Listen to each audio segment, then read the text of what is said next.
Bom, sobre a morte a gente pode dizer o seguinte. Primeiro, a morte no ser humano não é como nos animais. A morte é um mistério de separação. Sem o pecado o homem morreria? Morreria e não morreria. A morte não teria o gosto de morte que tem. Veja. Seria uma transformação sem o pecado, suave, né? Seria a gente chegar a isso que eu disse, sem sofrimento, sem passar por essa experiência amarga, travosa que a gente chama de morte. Porque a morte, com essa cara feia que ela tem, é causada pelo distanciamento de Deus. Desde que o homem pecou, e para usar a imagem do Gênesis, foi para trás daquela moita. Quando Deus procurou o homem, ele estava atrás da moita, escondido. Desde aquilo ali que a gente vive fugindo de Deus. A gente confia desconfiando. Veja, Deus se tornou para nós tão próximo e tão distante, meio que como que uma ameaça. De modo que o salto na morte é sempre um salto, por mais que a gente creia, de vez em quando vem aquela pergunta chata, danada. E se não for verdade? E se não tiver nada? Veja. Por quê? Porque o homem com o pecado fechou-se para Deus. Isso está na gente. O santo não tinha medo de morrer, né? Aí é que está. Veja bem, vou entrar nisso agora. A morte é primeiramente um mistério de separação. Separação da alma e do corpo. Separação desse mundo. Separação da minha vida, o que eu amei, o que eu construí, o que eu fiz. Separação das pessoas que eu amo. Separação dos meus planos. A morte é danada. Não pergunto se eu tenho um compromisso no outro dia, se tinha alguém me esperando. Nada. Não respeita nada, ninguém. A morte, vou usar uma expressão nordestina, a morte mangou dos brasileiros todos. A gente esperava que o Tancredo Neves fosse o presidente da República. Na véspera, a morte nem ligou para a gente.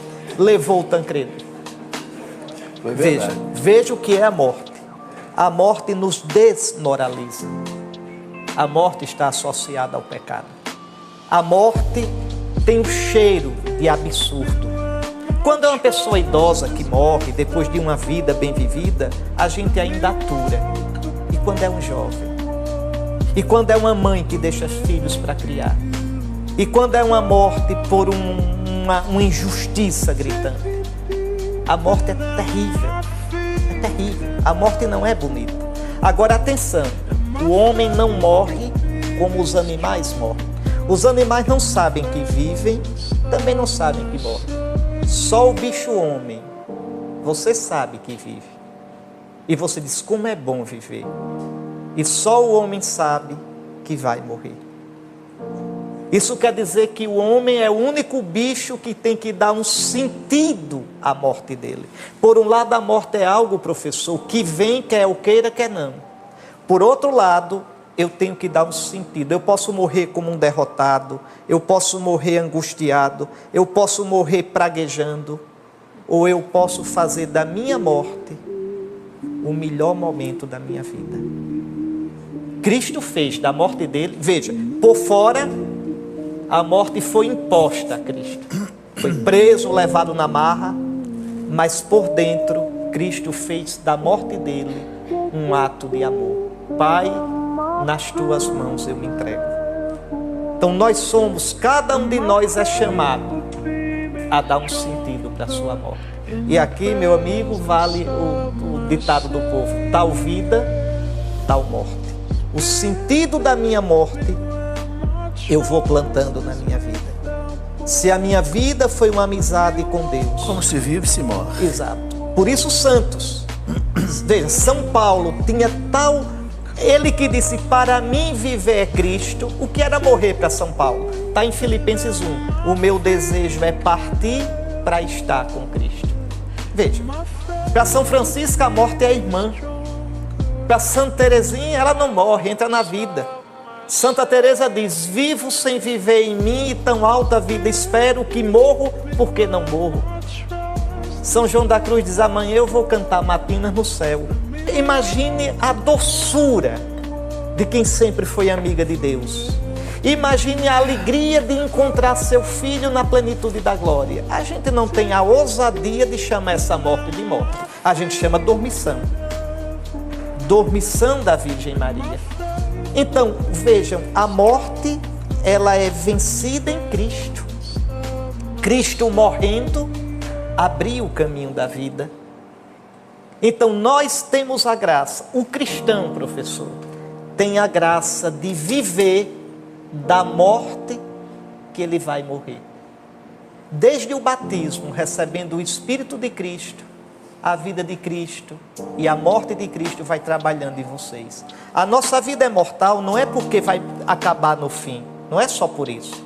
Nossa vida é mortal porque ela é toda carcomida pela morte, feito madeira bichada.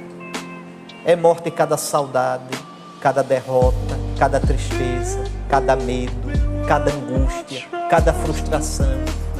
A nossa vida é morte o envelhecimento, é morte as forças começarem a faltar. Veja, então a nossa vida é toda mortal. Eu posso viver isso como uma derrota maldita, ou eu posso ir unindo as minhas mortes à morte de Cristo. De modo que a morte de Cristo vai trabalhando em mim e a vida de Cristo, veja, no seu Espírito Santo, recebido no batismo como vida, na crisma como força, na Eucaristia como amor que dá vida, a vida de Cristo vai sendo plantada em mim. Até que quando eu der o último ponto nesse mundo, a morte termine o trabalho dela. A minha alma vai ser transfigurada em glória, na glória de Cristo, e o meu corpo no fim dos tempos transfigurado na glória de Cristo. Então, repare como é bonita a nossa esperança. Veja, então é dado ao cristão a morte, e eu penso muito na minha morte, não penso com tristeza não. Eu só penso preocupado com uma coisa: Senhor, que eu saiba morrer.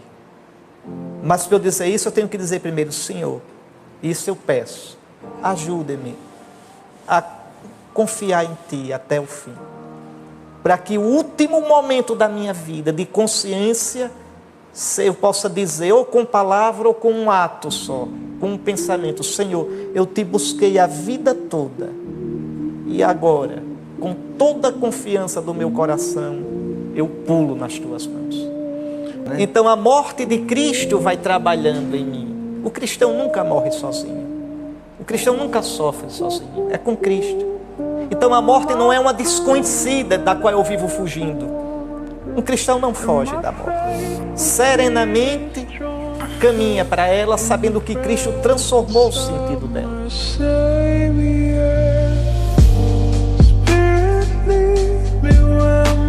Trust is without borders.